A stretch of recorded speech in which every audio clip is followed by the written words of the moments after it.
이 집에서 나가세요. 더는 못 참겠어요. 세은의 단호한 목소리가 현관에 울려 퍼졌습니다.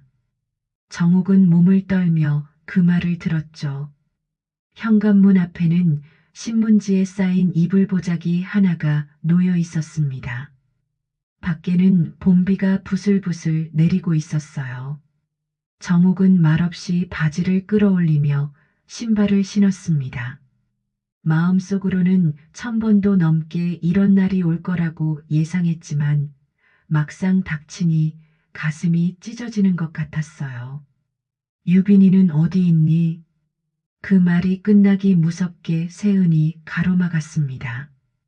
우리 유빈, 지금 중요한 시기예요. 감정 흔들릴 일 만들지 마세요. 제발.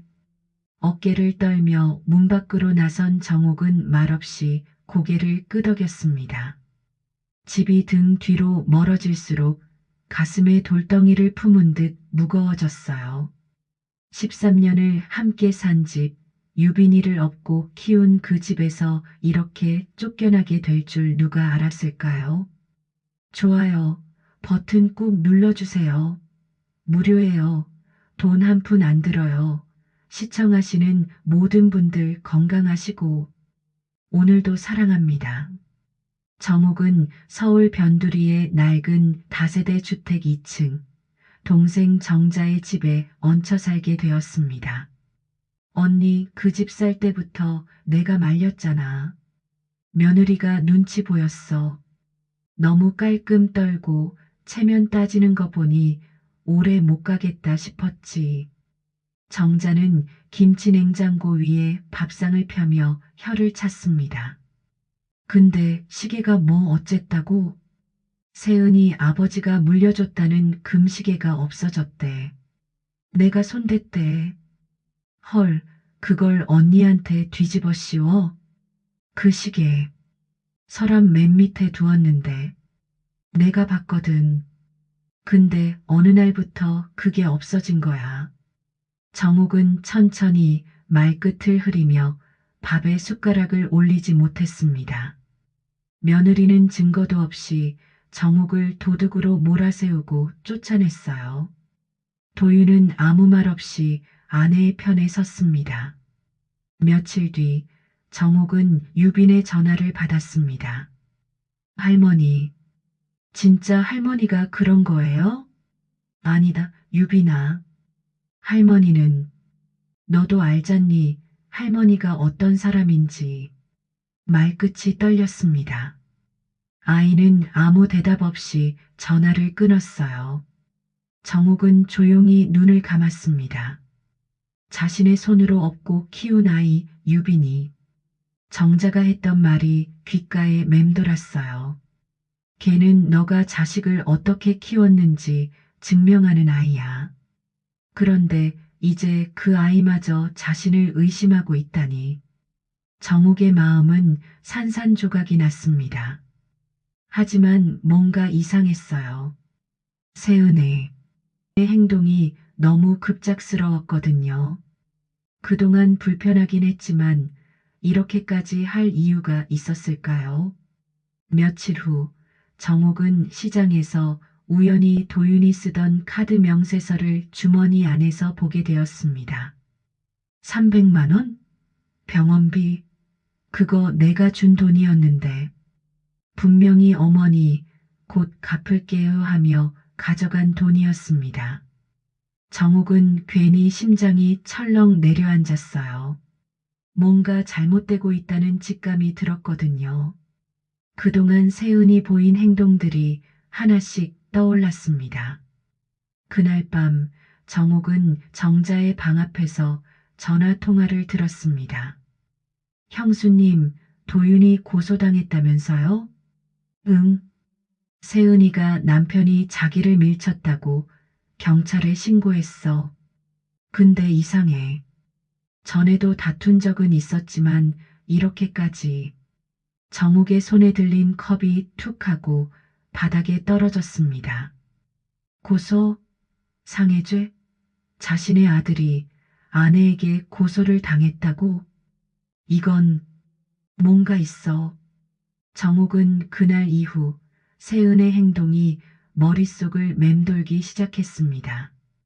그녀는 무언가를 숨기고 있었어요. 자신이 죄 없이 쫓겨난 것도 그렇고 아들을 고소한 것도 그렇고 모든 게 맞물려 돌아가고 있다는 생각이 들었습니다. 그리고 유빈이 정욱은 문득 떠오른 생각에 몸을 떨었어요. 유빈이가 혹시 그 아이의 얼굴을 떠올렸습니다. 그 눈매, 그 입꼬리, 어릴 때 세은이 잠깐 사귀던 그 남자랑 너무 닮았어요. 정욱은 숨을 헐떡이며 자리에서 일어났습니다. 심장이 빠르게 뛰었어요. 믿고 싶지 않은 생각이 꼬리에 꼬리를 물었습니다. 하지만 단서들이 그녀를 이끌고 있었어요. 무언가 무너질 듯한 진실이 발밑에서 움트고 있었습니다. 정욱은 밤새 잠을 이루지 못했습니다. 고소, 상해죄, 손주 유빈의 얼굴, 도윤이 어릴 적 감기에 걸려 밤새 헛소리를 할 때도 이토록 가슴이 뛰진 않았어요. 정자는 부엌에서 밥을 지으며 조용히 말했습니다. 언니, 그 집은 이제 돌아갈 수 없을 거야. 정신 차려. 정욱은 대답 대신 다 식은 국에 숟가락을 말없이 넣었어요. 다음 날 아침, 정욱은 동네 보건소를 찾았습니다. 직원은 컴퓨터 화면에서 고개를 들며 물었어요. DNA 검사요? 보호자 동의 없이는 어렵습니다. 제가 손주를 키웠어요. 13년을 품에 안고 키운 아이인데 정욱은 간절한 눈빛으로 응조렸습니다. 직원은 곤란한 얼굴로 머뭇거리다 작은 종이를 건넸어요. 비공식으로 하시려면 이쪽 사설기관에 문의해 보세요. 정욱은 손을 떨며 종이를 집어들었습니다. 며칠 후 정욱은 시장에서 우연히 과거 이웃을 마주쳤어요. 아, 어머님. 전에 뷰티샵 앞에서 뭔 일 있었잖아요. 무슨 촬영인 줄 알았지 뭐예요. 촬영? 그날 며느님이랑 어떤 남자랑 말다툼했잖아요. 뭘 그렇게 다퉜는지 남자가 너 지금도 나한테 죄책감 없어? 이러고 정욱의 걸음이 멈췄습니다. 언제요? 봄비 오기 전날쯤이요. 검은색 승용차 타고 왔던데요. 얼굴도 잘생겼고 옷도 고급지게 입고 아무래도 좀 정욱은 고개를 끄덕이며 속으로 생각했어요. 기철이다. 이기철. 맞아. 그놈. 세은이 과거 짧게 만나던 남자였습니다. 부모가 반대해서 헤어졌다고 들었지만 정욱은 그리 믿지 않았어요. 그 남자가 지금 다시 나타났다는 건 뭔가 이유가 있는 거였습니다. 정욱은 자신의 적금을 깨 유전자 검사를 의뢰했습니다. 김유빈의 칫솔과 도윤의 면도기에서 채취한 샘플을 봉투에 넣었어요. 부탁드립니다. 꼭 확인하고 싶어요. 사무실 직원은 종이를 받아들며 물었습니다. 결과는 일주일 뒤에 확인하시면 됩니다. 정욱은 일주일이 1년처럼 느껴졌어요. 며칠 후 밤 정자는 텔레비전을 보며 말했습니다. 언니, 며느리가 또 병원에 다녀왔대. 이번엔 정신과 남편에게 폭력당해 트라우마 생겼다고. 정욱은 입술을 깨물었습니다. 그날 밤 조용히 책상 서랍을 뒤져가며 메모장에 기록을 남겼어요. 병원비 명세서 정욱 계좌에서 도윤에게 고소장 날짜 5월 30일, 뷰티숍 앞 다툼 5월 5일, 기철 추정, 유빈 행동 변화 시점 5월 초. 시작된 거야.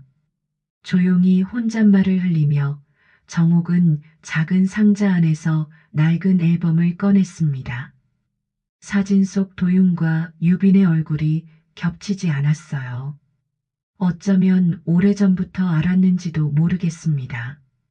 아닌 척, 모르는 척 살아왔을 뿐이었죠. 하지만 이제는 외면할 수 없는 순간이 다가오고 있었어요. 정옥은 창밖을 바라보며 깊은 한숨을 내쉬었습니다. 진실을 마주할 준비를 해야 했거든요. 드디어 검사 결과가 나왔습니다. 정옥은 떨리는 손으로 봉투를 열었어요. 부자관계 아님. 굵은 글씨가 눈에 꽂혔습니다. 순간 손끝이 얼어붙었어요. 아니야. 설마. 하지만 눈앞에 있는 건 진실이었습니다. 부정할 수 없는 과학의 결과였어요. 정옥은 오열했습니다. 눈물이 아니라 심장이 찢어지는 소리로 말이죠. 30년 동안 믿어왔던 모든 것이 무너져 내렸습니다. 유빈이를 업고 키우며 느꼈던 그 사랑, 그 애착, 그 모든 순간들이 거짓 위에 세워진 것이었을까요? 아니었습니다. 그 사랑만큼은 진짜였어요. 다음 날 아침 정옥은 유빈의 학교 앞에서 아이를 기다렸습니다. 할머니, 유빈아, 할머니랑 잠깐 얘기할 수 있겠니? 아이의 눈빛엔 두려움이 스쳤지만 고개를 끄덕였어요. 조용한 공원 벤치에 나란히 앉은 두 사람이었습니다. 유빈아, 혹시 너 아빠랑 엄마가 다투는 거 본 적 있어? 많이 봤어요. 아빠는 항상 미안하다고 하고 엄마는 무섭게 화내요. 혹시 어떤 남자가 엄마랑 싸우는 거 본 적 있어? 유비는 고개를 숙였습니다. 그 삼촌 몇 번 봤어요. 근데 말하지 말래요. 아빠 몰래 온 거래요. 정욱은 아이의 손을 꼭 잡았습니다. 그 손 안에 아들의 인생이 담겨 있었어요.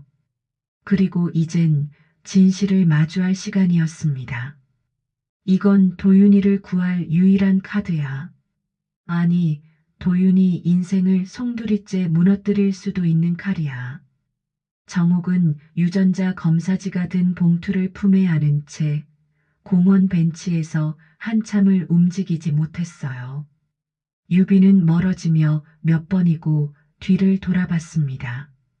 정욱은 아이의 눈빛을 보며 또다시 자신을 탓했어요. 그 아이는 아무 죄가 없는데 내가 뭘 해야 옳은 걸까? 그날 저녁 정옥은 이정자의 방문을 두드렸습니다. 정자는 정옥의 손에 들린 봉투를 보며 묵묵히 앉았어요. 결과 나왔어.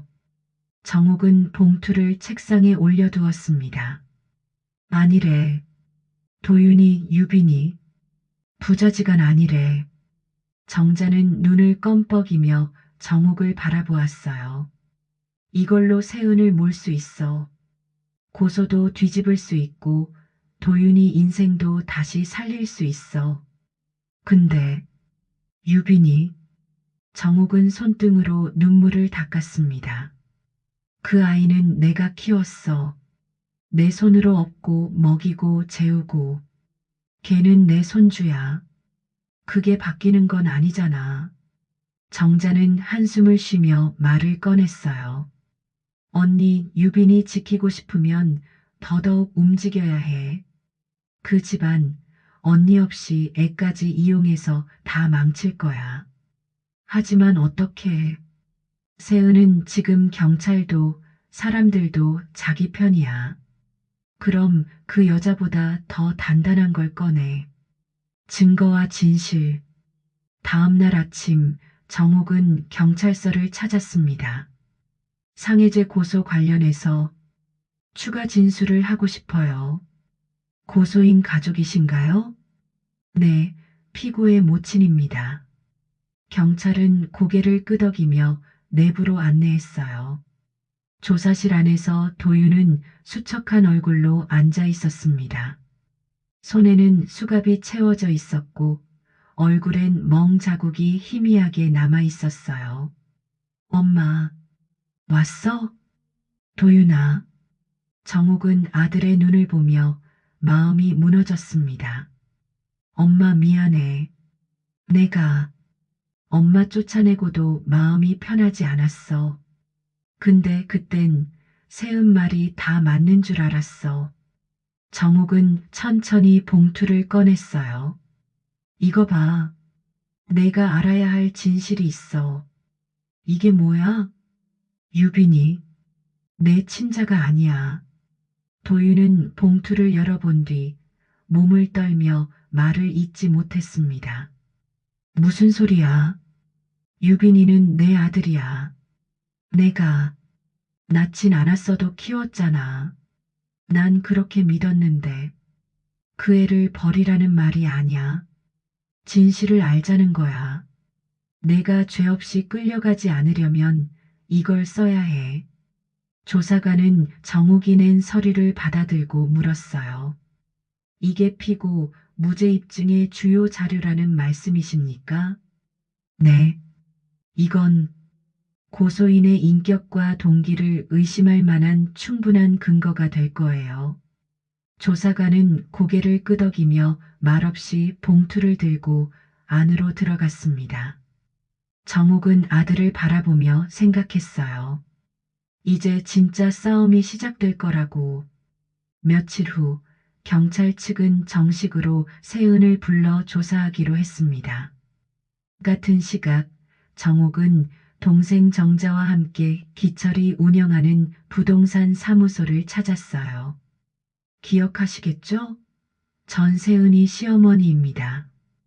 기철은 당황한 눈빛으로 고개를 끄덕였습니다.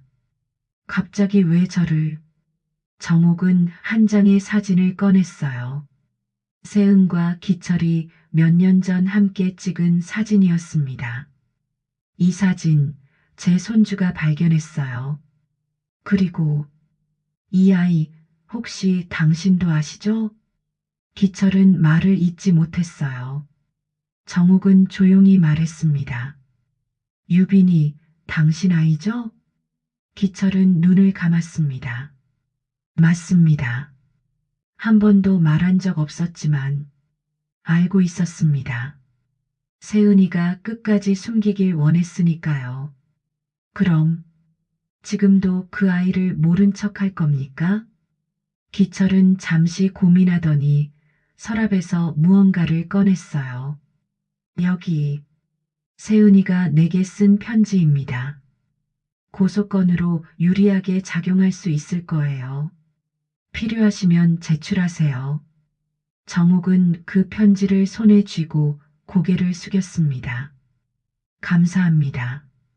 아이에게 세은 손에서 벗어날 수 있는 길을 줄게요. 그날 밤 정옥은 유빈에게 전화를 걸었어요. 할머니가 너 지킬 거야. 어떤 일이 있어도. 아이의 떨리는 목소리가 들려왔습니다. 할머니, 나 무섭지만 할머니 말 믿어요. 정옥은 핸드폰을 쥐고 창밖을 바라봤어요. 비가 오고 있었습니다. 하지만 이번엔 그 비가 그녀를 쫓아내지 않았어요. 대신 그녀를 진실로 이끄는 길이 되어주고 있었습니다. 박세은 씨, 이 편지에 대해 설명 좀 부탁드리겠습니다.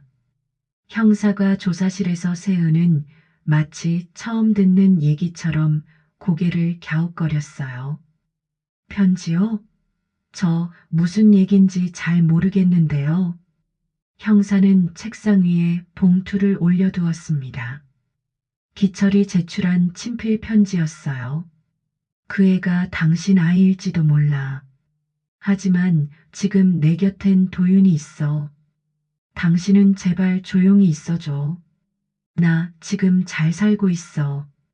세은의 눈이 흔들렸습니다. 이건 오래전 일이에요. 지금은 아무 상관없는 일이에요. 아이도 도윤이 아이로 알고 자라고 있고요. 그렇다면 왜 그 사실을 지금껏 숨기셨습니까? 또 피고인과의 결혼 생활 중 과거 남성과 접촉한 사실도 진술해 주셔야 합니다. 아니, 그건 제 사생활이고. 세은은 불편한 기색을 감추지 못했어요. 하지만 형사는 흔들리지 않았습니다. 현재 상황은 단순상의 고소가 아닙니다. 고의로 상대방을 공경에 빠뜨리기 위한 목적이 있었다면 무고죄 성립도 검토될 수 있습니다. 세은은 입술을 깨물었어요. 어머니, 감히 나를 이렇게까지 몰아붙여? 같은 시각, 정옥은 도윤의 변호사와 함께 경찰서 앞에서 대기 중이었어요. 변호사는 말했습니다. 정옥 씨가 확보한 증거들 덕분에 무고죄 역공 가능성도 보입니다. 도윤 씨도 곧 석방될 거고요.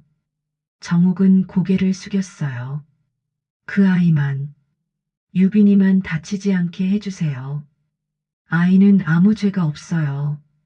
세은은 조사실에서 나와 곧장 정옥의 거처로 찾아갔습니다. 이정잔의 단칸방 문이 벌컥 열리자 정자는 눈살을 찌푸렸어요. 여기가 아무데나 드나드는 데인 줄 알아요? 정옥 씨 나와요. 지금 당장. 정옥은 조용히 방에서 나왔습니다. 세은의 눈은 도끼로 가득했어요. 이게 다 무슨 짓이에요? 당신 대체 뭘 노리는 거야? 진실을 말했을 뿐이야. 난 내 거짓말에 더는 속고 싶지 않아. 유빈이 상처 주고 싶지 않다며? 그런데 그 아이가 자기 아버지가 누군지 알면 어떡할 거야? 아이가 충격받으면 어쩔 건데? 당신이 책임질 수 있어? 정욱은 순간 가슴이 철렁 내려앉았지만 이내 고개를 들었어요. 너야말로 아이 생각을 했으면 이런 짓을 하지 말았어야지. 아이를 위해 살았다고 생각했겠지. 하지만 결국 내 체면을 위해 살았던 거야. 지금 당장 경찰서에 가서 진술을 바꿔요. 도윤이 풀려나면 내가 입 다물고 있을게. 유전자 검사고 뭐고 다 묻어. 그건 내가 정할 일이야. 세은은 이를 악물고 떠났습니다. 이제 자신이 더는 우위에 있지 않다는 걸 알아챘어요. 하지만 가만히 물러설 세은이 아니었습니다. 며칠 후 정옥은 학교에서 유빈이 선생님과 함께 나오는 모습을 봤습니다. 할머니, 엄마가 며칠째 안 와요. 아빠도 아직 집에 없고 나 혼자 집 봐요. 정옥은 가슴이 철렁했어요. 밥은 먹었니? 대충 컵라면.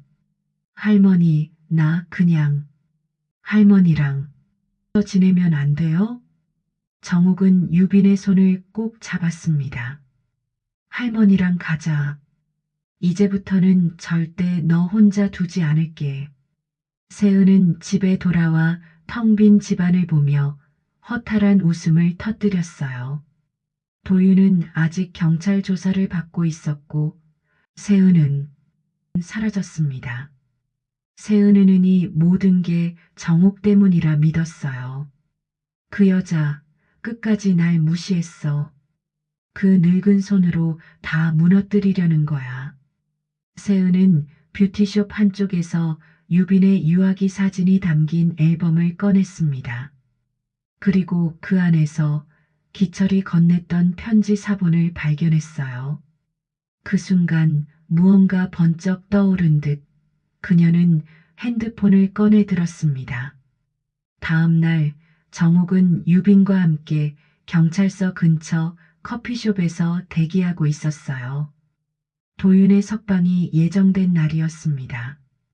변호사는 안으로 들어갔고 정옥은 창밖을 바라보았어요. 그 순간 낯익은 얼굴이 걸어오는 게 보였습니다. 세은이었어요. 하지만 그녀 옆엔 또 다른 낯선 여인이 있었습니다. 그리고 그 여인의 손에는 서류 봉투 하나가 들려 있었어요. 정옥은 직감했습니다. 세은이 뭔가 반격할 준비를 한 것이었어요. 도윤이 경찰서 문을 열고 나왔습니다. 긴 구속조사는 끝났고 혐의 대부분이 무혐의로 정리됐어요. 변호사는 조용히 고개를 끄덕이며 정옥에게 말했습니다. 무고 혐의로 박세은 씨에 대한 수사도 곧 시작될 겁니다. 아드님은 이제 보호자와 함께 귀가하셔도 됩니다. 정옥은 안도의 한숨을 내쉬며 도윤의 손을 꼭 잡았어요. 하지만 도윤은 말없이 고개만 끄덕였습니다. 아빠, 할머니랑 있었어.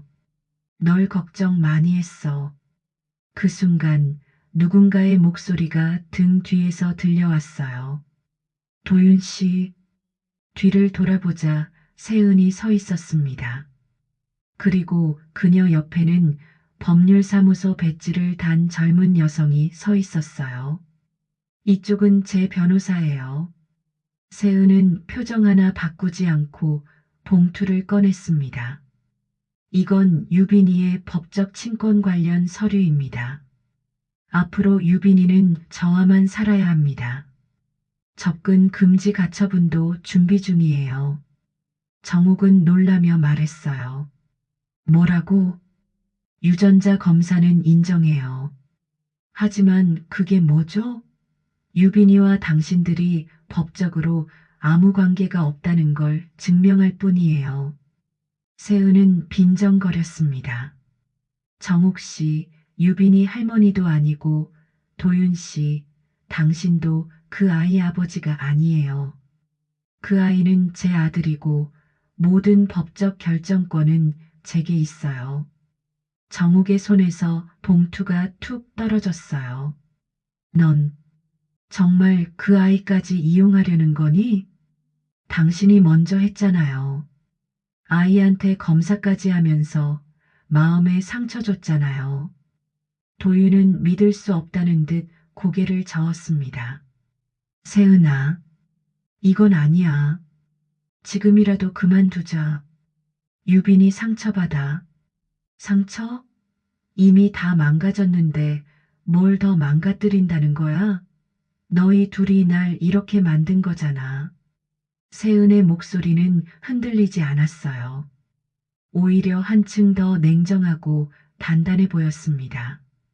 며칠 뒤 법원으로부터 문서가 도착했습니다.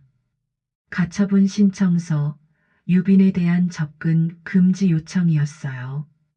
정옥은 손에 쥔 서류를 바라보며 멍해졌습니다. 그 아이를 업어 키운 것도, 이마에 열이 나면 밤새 물수건 올려준 것도 자신이었어요. 그런데 이제 그 아이에게 다가갈 수조차 없단 말인가요? 정자는 벌떡 일어나 소리쳤습니다. 그 여자가 정말 미쳤구나. 애한테 접근 못하게 한다고? 세상에. 정옥은 잠자코 앉아 있다가 입을 열었어요. 이제 유빈이도 알고 있을 거야. 자기 곁을 지켜주는 사람이 누군지. 그날 밤 유빈은 정옥에게 몰래 전화를 걸어왔습니다. 할머니, 엄마가 날 데려가려 해요. 할머니랑 있으면 안 된다고 했어요. 정옥은 목이 맸어요. 괜찮아, 유빈아. 할머니가 꼭 너 지킬게. 엄마가, 아빠는 우리랑 아무 상관없대요. 근데 나 진짜 아빠가 누구예요? 그 질문에 정옥은 아무 말도 할 수 없었습니다. 오직 침묵만이 흐르고 유빈의 작은 숨소리만 들렸어요. 다음 날 정옥은 기철을 다시 만났습니다. 기철은 더는 숨어 있을 생각이 없었어요. 나도 이제 이 아이한테서 도망치고 싶지 않아요. 정말이세요? 세은이 아이를 데려가려는 건 개체면 때문이에요. 유빈이한텐 상처밖에 안 남길 겁니다. 기철은 직접 유전자 검사 서류를 작성했고 출생신고 관련 재심 청구 서류까지 준비하기 시작했어요. 정욱은 생각했습니다.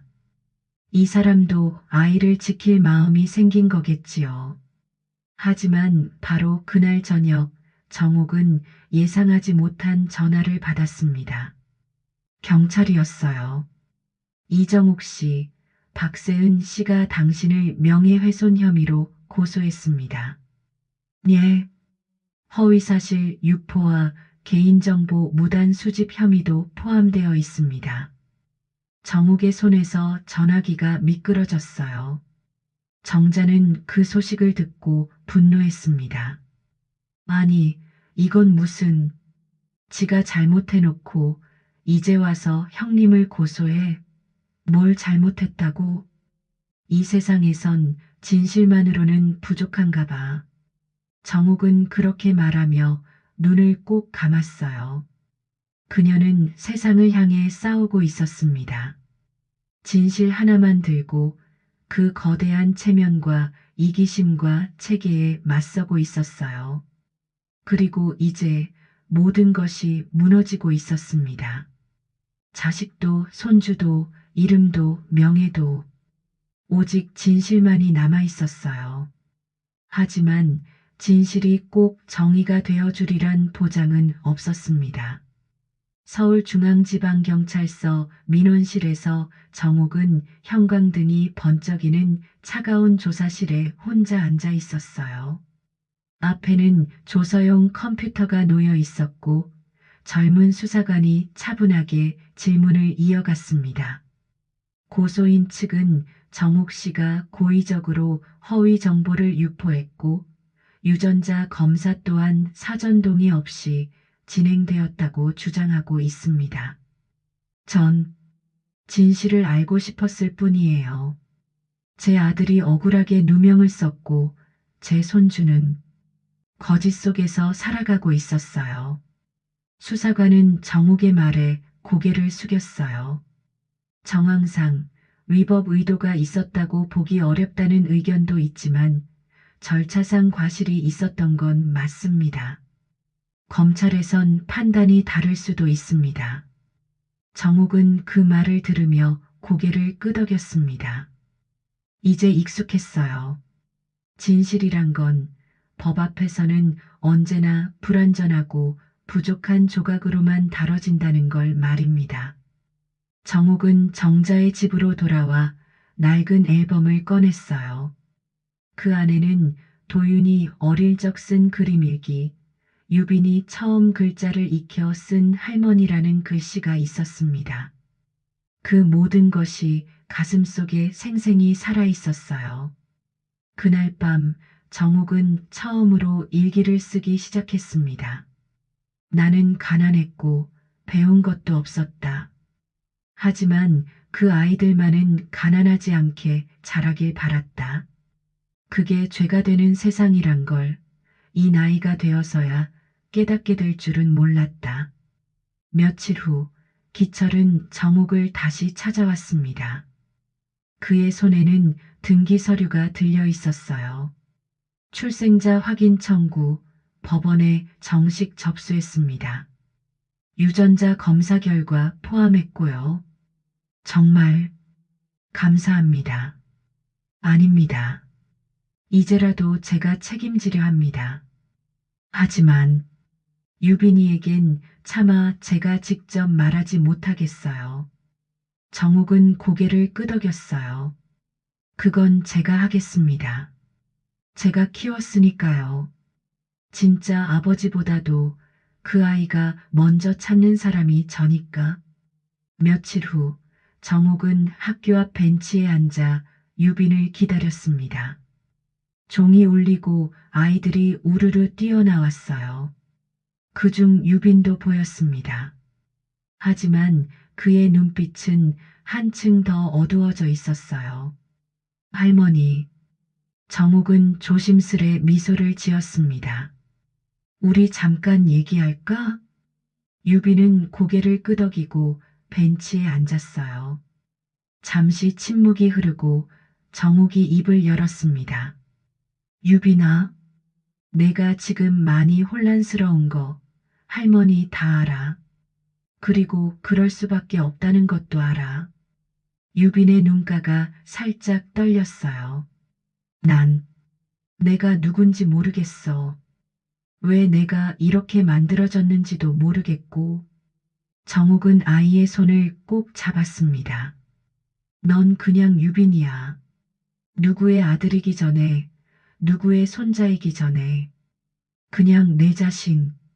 누가 뭘 말하든 할머니 눈에는 늘 똑같은 아이야. 유빈의 눈에서 눈물이 또르르 흘러내렸어요. 근데 진짜 아빠가 누구인진 알아야 하지 않을까? 그 사람, 나 보고 싶어 할까? 정욱은 한참을 망설이다 고개를 끄덕였습니다. 응, 그 사람도 널 보고 싶어 해. 널 기다리고 있어. 넌 스스로 결정할 수 있는 아이니까 결정하면 할머니한테 이야기해 주렴. 며칠 후 유비는 자신이 직접 만든 봉투를 정욱에게 내밀었습니다.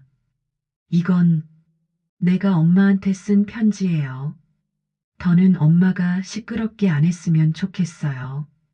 정욱은 그 편지를 읽어내려가며 눈시울이 붉어졌어요. 엄마, 난 엄마가 무서워요. 거짓말을 많이 해서 나한테도 아빠한테도 할머니한테도 이젠 그냥 조용히 살고 싶어요. 할머니랑 살래요. 정욱은 편지를 봉투에 넣으며 조용히 다짐했습니다. 이 아이가 다시 혼란에 빠지지 않도록 이젠 내가 다 막아야 해. 며칠 뒤 정욱은 변호사를 통해 법원에 아이의 양육 환경에 대한 탄원서를 제출했어요. 그 안엔 손글씨로 꾹꾹 눌러 쓴 말들이 있었습니다. 저는 법적 혈연이 아닐지 몰라도 이 아이가 가장 오랫동안 머문 품입니다. 이 아이의 따뜻한 밥이 되어 주었고 잠자리였으며 마음의 집이었습니다. 유빈이에게 진짜 가정이 무엇인지 알려주고 싶습니다. 그날 밤 정욱은 정자와 소주 한 잔을 나누며 오랜만에 웃음을 지었어요.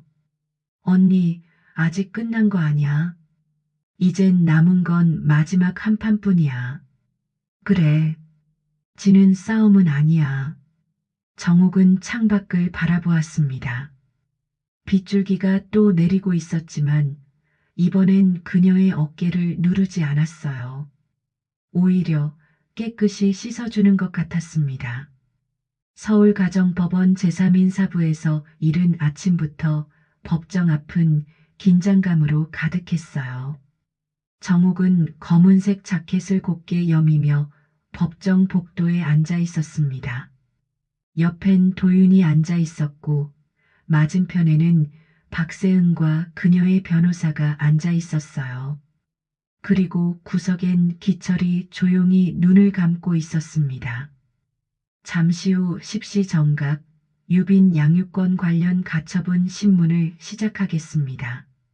서기의 목소리에 모두가 자리에서 일어났어요. 정욱은 증인석에 앉았습니다. 판사는 정욱에게 조심스럽게 질문을 던졌어요. 이정욱 씨, 귀하는 아이의 법적 보호자가 아님에도 불구하고 양육 환경을 주장하고 계십니다. 그 근거는 무엇입니까? 정욱은 잠시 침을 삼키고 입을 열었습니다. 그 아이를 제가 키웠습니다. 태어났을 때부터 열이 나면 밤새 물수건 갈아주고 배 아파 울면 업고 병원 다닌 것도 저였습니다. 그 아이는 제 손에서 자랐고 제 목소리로 잠이 들었습니다. 하지만 법적으로 혈연이 아님은 알고 계시죠? 네. 그래서 감히 법정에 나와 이렇게 서 있습니다. 법이 피로만 이어진다고 해도 저는 그 아이에게 가족이었습니다. 법정은 조용했어요. 세은은 어딘가 불안한 표정으로 정옥을 노려보았습니다. 그 다음 기철이 증인석에 섰어요. 판사는 그에게 물었습니다. 김유빈 군의 생물학적 부친으로 확인되었습니까? 기철은 고개를 끄덕였어요. 네. 유전자 검사 결과 999.9%의 일치율로 확인됐습니다. 그렇다면 왜 지금까지 아이와 법적 관계를 형성하지 않으셨습니까? 기철은 조용히 말했습니다. 세은이 원치 않았습니다.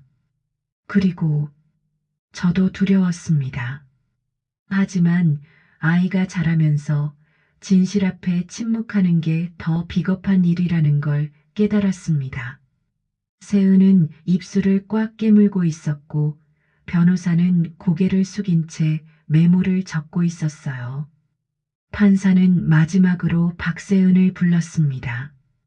박세은 씨, 유빈 군과의 법적 관계는 인정되지만 심각한 정서적 방임과 왜곡된 가족 구조가 아이에게 영향을 미쳤다는 주장에 대해 어떻게 해명하시겠습니까?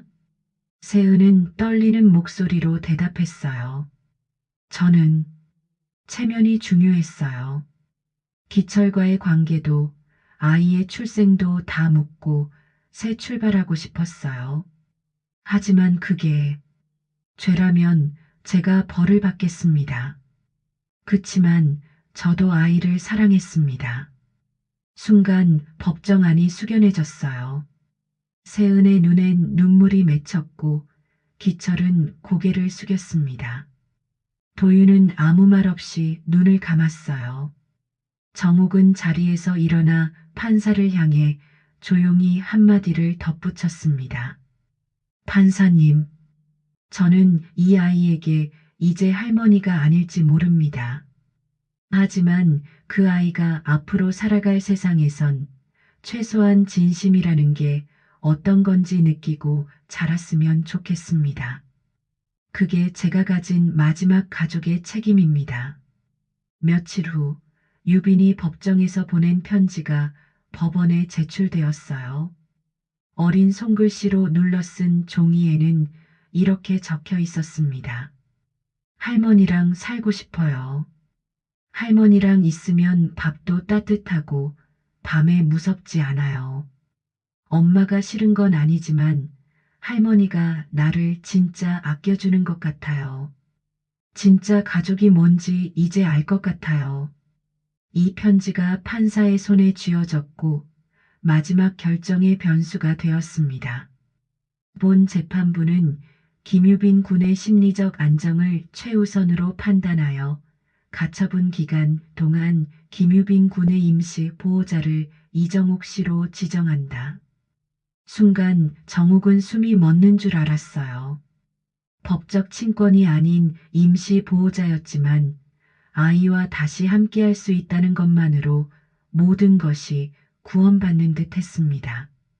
세은은 판결 직후 법정을 뛰쳐나갔어요. 기철은 조용히 손을 모은 채 고개를 끄덕였고 도윤은 정옥의 어깨에 손을 올렸습니다. 엄마, 정말 고마워.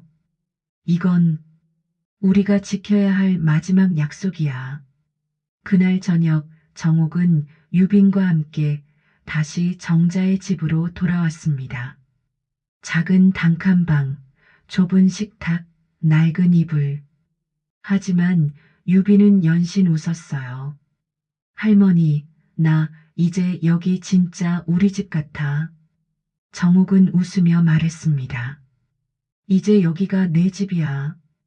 그리고 누가 뭐래도 넌 나한테 손주야. 유빈은 조용히 안기며 말했어요. 나도 커서 이 마음은 안 바뀔 거예요.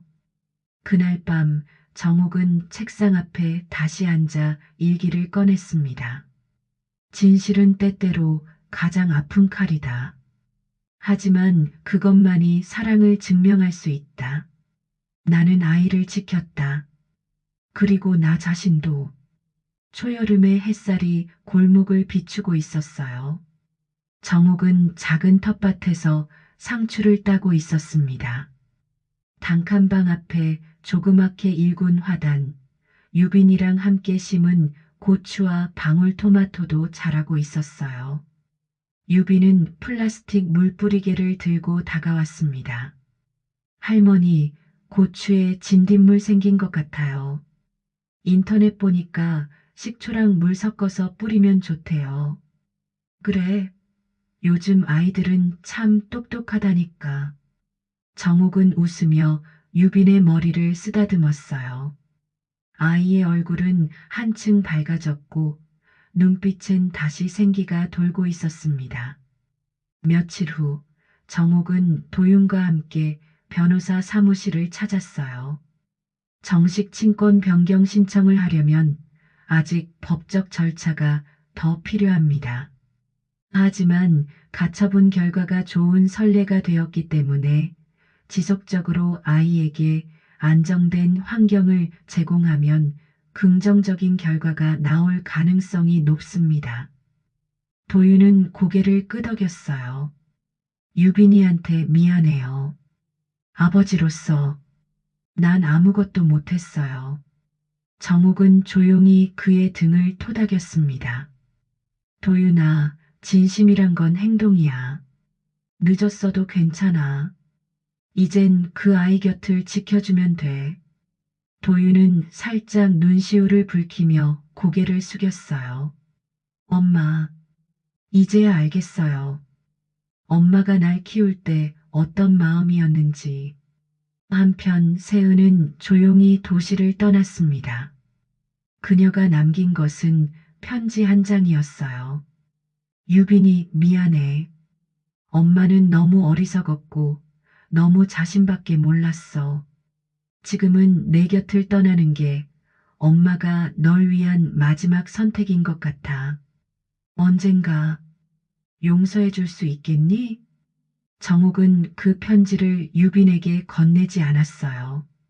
그 대신 작은 상자에 고이 담아 옷장 깊숙이 넣어두었습니다. 이건 나중에 내가 마음이 치유됐을 게 보여줄게. 시간은 흘러 여름방학이 다가왔어요. 정옥은 동네 복지관에서 시니어 재봉 클래스 강사를 맡게 되었습니다. 오래전 재봉틀을 다시 꺼내 들고 손에 익은 감각을 되살리며 아이들의 파우치를 만들었어요. 유비는 복지관 구석에서 과제를 하다 정옥이 만든 천가방을 들여다봤습니다. 할머니, 이거 내 담임 선생님 선물해도 돼요? 당연하지.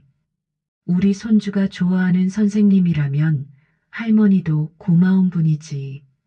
그날 저녁 유비는 정옥에게 작고 반짝이는 상자를 건넸어요. 이거 내가 만든 거예요.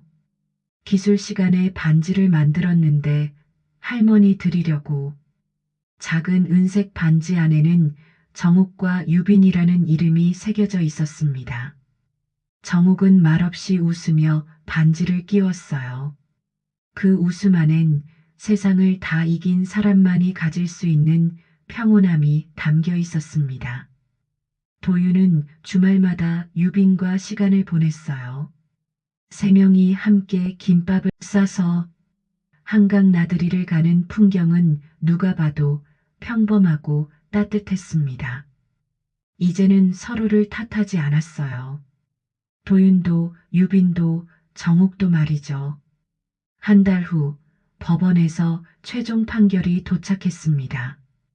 김유빈 군, 이정옥 씨의 장기 보호자 지정 결정이었어요. 정옥은 편지를 꾹꾹 눌러 썼습니다. 법이라는 것은 때론 멀고 어렵지만 결국 사람을 위한 것이어야 한다는 걸 배웠습니다. 그 아이가 웃는 세상에서 살 수 있도록 저는 제 남은 생을 바치려 합니다. 그리고 그날 저녁 정옥은 유빈과 함께 동네 작은 식당에서 자장면을 시켰어요.